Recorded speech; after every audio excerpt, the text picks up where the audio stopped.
Greetings from eMedi News, IJCP Group of Publications and HeartCare Foundation of India. We present to you an academic CME on chest pain. 24 lakh people die every year in India because of sudden cardiac arrest. And one of the main reasons out of that is heart attack. Others are pulmonary embolism, aortic dissection.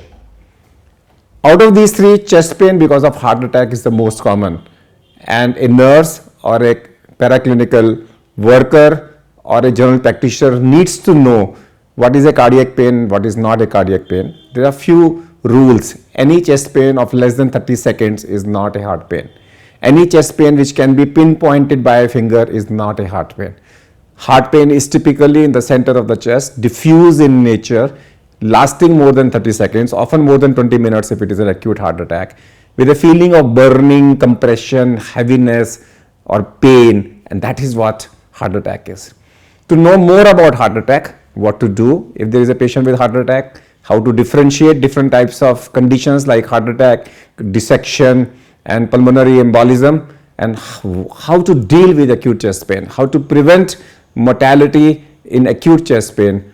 And we have with us Dr. Praveen Chandra, who is the chairman of Medanta Cardiovascular Division. He's an interventional cardiologist. He will talk more about it. Enjoy the academic feast on chest pain. So today I am going to discuss with you the evaluation of chest pain and how to manage, what are the first few steps to be taken so that you can reach a reasonably good diagnosis and do a proper treatment and avoid any mistakes in these kind of patients. So the objective of this presentation will be to take you through these steps and so that you can rapidly and accurately assess a patient who is complaining of chest pain. And this chest pain analysis can be done by differential diagnosis of this chest pain, and one should be able to initiate the basic therapy once you have made the diagnosis to a reasonable extent. And the most important thing in chest pain is to diagnose or rule out coronary artery disease or heart attack or angina and any other life-threatening condition which can be associated with chest pain. The first thing to understand is that the most common problem in emergency is chest pain, especially in middle-aged and advanced age patients. And although chest pain is a non-specific complaint, this does not lead to any diagnosis, but if you carefully examine the patient and take his history, you will be able to reach a level of diagnosis where treatment can be initiated. So immediate recognition and the exclusion of life-threatening diseases of chest pain or causes of chest pain is extremely important, and this can be done only by a step-by-step process of elimination required to rule out each potential diagnosis. Now the challenging part is, if a patient is coming with chest pain and to find out whether he is having a heart attack or not, what to do. Because if you miss a heart attack, it is a very serious problem, and the patient can also die if the heart attack is missed, and that can lead to serious legal problems also sometimes. Missing a heart attack is not absolutely taken well by the family or by anybody, so one has to be very careful about this. So what should we do in this case? When a patient comes with chest pain, if you are suspecting that it is a very serious pain and you are suspecting that it could be a heart attack, then what are the things to be done? I am going to discuss with you, especially if there is no injury to the chest, if there is no trauma to the chest, then a diagnosis of acute heart attack or pulmonary embolism or acute aortic dissection, three serious problems, should be differentiated from each other. But again, at the same time, I can tell you that there will be so many patients coming with chest pain and not all of them will be cardiac chest pains. Some can be also non-cardiac. We will be able to recognize these things if we look at them very carefully. The cardiac chest pain, the symptoms are predominantly because of the low blood supply in the heart, and that leads to changes in the ECG. If the patient is having pain with sweating, sinking sensation, radiation of the pain from the center of the chest to the neck, to both the arms or even the left arm, these can be indicative of cardiac chest pain. Sometimes there can be musculoskeletal pain, which is the pain of the bones and the muscles, that is known as costochondritis, but if you palpate the chest, it can lead to some tenderness, and that is very easy to diagnose costochondritis pain. However, if the patient is having a lot of breathlessness more than the chest pain, it could be because of pulmonary embolism, some clot going from the legs inside the lungs, and it could be because of gastrointestinal causes known as gastroesophageal reflux, where because of the acid reflux there is pain in the middle of the chest, but that again is a continuous kind of pain associated with acidity and gets relieved by giving some water or antacid medications. So these are the common symptoms, common ways of distinguishing between the various kind of chest pain. The heart attack is much more severe form of this pain, with lot of pressure on the chest, weight on the chest, tightness, squeezing sensation, and this heaviness can be sometimes very severe, although sometimes it cannot be so severe. It is generally starting with a slow onset and becomes very severe at its peak, and the patient may not be able to tell a point of pain in the chest. It is very diffuse in nature. So that is the heart attack chest pain, and typically it will move to the left shoulder or to the arms and generally stays for more than 30 minutes. Does not resolve with any rest and is associated with, as I already said, breathlessness, lot of sweating, nausea and dizziness. Sometimes the blood pressure may be low. If the heart attack is a big heart attack, the blood pressure goes down, and it can occur at any point of the day. So it can be very early morning, is one of the commonest times. The most important thing about heart attack chest pain is about the character which I told you, and the radiation of the pain going to both the arms or even the left arm only. So that is the typical character of a pain of heart attack. However, sometimes in patients who are having high blood pressure for a long time, sometimes there is a dissection, which means rupture of the artery inside the chest, and that is a very sharp kind of pain, tearing kind of pain radiating to the back between the two scapula. That is typically aortic dissection pain with associated very high blood pressure, and this problem is also a very serious problem, should be detected as soon as you start differentiating between various type of pains. Aortic dissection pain is also a sudden onset of severe pain. It is not a slowly growing pain.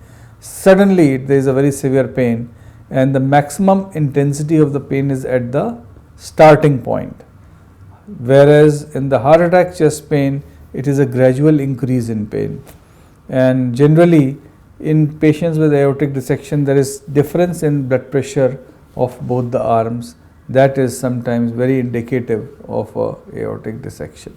Then the third most important cause of chest pain is acute pulmonary embolism, where patient presents with sudden onset of breathlessness, which is far more than the chest pain. He starts developing a lot of cough, sometimes blood comes out in cough, which is known as hemoptysis, and the breathing becomes very rapid. The oxygenation may start going down very rapidly, and these kind of patients generally have pain or swelling in the leg also. So this typical problem is known as pulmonary embolism, and this also needs very early treatment, otherwise the patient sometimes may collapse. So these are the life-threatening causes. Then if you look at non-life-threatening causes, pericarditis is again another common problem, especially in young patients. If they have tuberculosis or viral infection, it can lead to pericarditis, which is inflammation of the membrane of the heart. Again, the pain is continuous, It does not increase or decrease with any activity, and generally increases with inspiration or taking deep breath. Patient prefers to sit upright and lean forward, and typically many times has fever also. So that is indicative of pericarditis, not a life-threatening problem, but again it is a very important diagnosis to be made in these patients. On examination, we are able to see that there is some rubbing sound on the chest, which is known as pericardial friction rub. And ECG is showing atypical changes not related to the acute heart attack situation. Then again, a very common problem, although not life-threatening, is gastroesophageal reflux disease, which leads to pain which is burning type, again in the center of the chest, and increases after meals or spicy foods. So this can remain for hours together, and generally ECG is normal. Patients are, in any age group it can happen, and it's relieved by taking cold water, cold milk, or medications like antacid medications. Costochondritis is another common problem. As I told you, that there is pain in the upper part of the chest, and typically it is a sharp aching pain and increases on coughing, deep breathing, exercise, and many times it can also be because of the fever. It can be associated with that. So this is a pain which can be increased by putting a pressure on the chest or palpating it, and that is how we can differentiate between various kind of chest pain, as I told you already. Now when you see the patient, the most important thing before you do anything else is to see for A, B, C. A is airway, B is breathing, and C for circulation, because many times patients of heart attack may suddenly collapse. So we will have to be very careful about A, B, C: airway, breathing, circulation.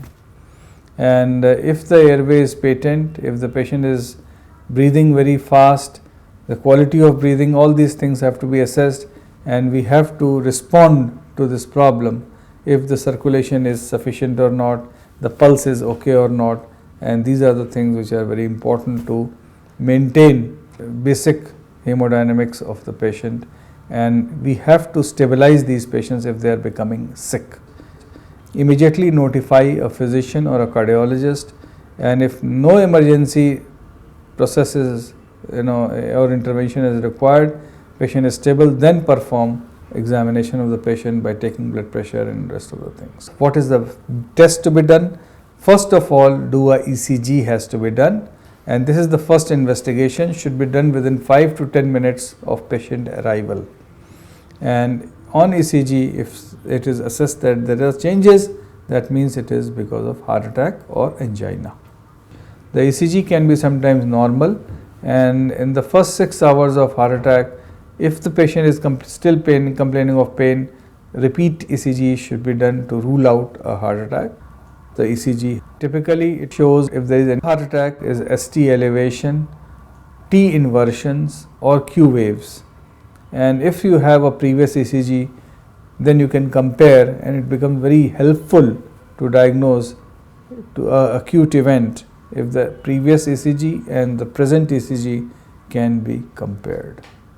Then a chest X-ray may be required in some patients. So the chest X-ray is very important to find out if there is any other cause of chest pain like pneumonia, pneumothorax, pulmonary edema, or any fracture of the ribs. So these are very important diagnosis which can be ruled out or done, made by chest X-ray. Then the blood tests which are important is cardio biomarkers, and they are known as CPK-MB, cardiac troponins like I and T, and they are to be done in all patients where we suspect a cardiac chest pain. Other useful investigations is a complete blood count, blood sugar, renal function test, liver function test, prothrombin time, and serum electrolytes. These tests are supportive and can sometimes lead to a accurate diagnosis in suspected patients of chest pain. So what are the nursing interventions? If the cardiac cause of chest pain is suspected, notify the physician or cardiologist immediately, put the patient in comfortable situation, administer oxygen, and assess the vital signs like blood pressure, pulse, temperature, and of course the ECG has to be immediately recorded. The cardiac rate and rhythm should be monitored by a cardiac monitor on the bedside.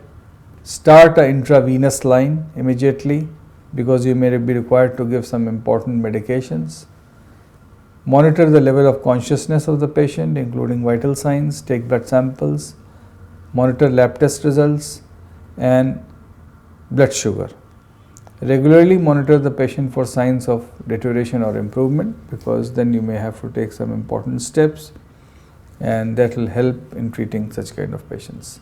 So once we have made a diagnosis of acute heart attack or acute MI, then the most important thing is that we have to take immediate action.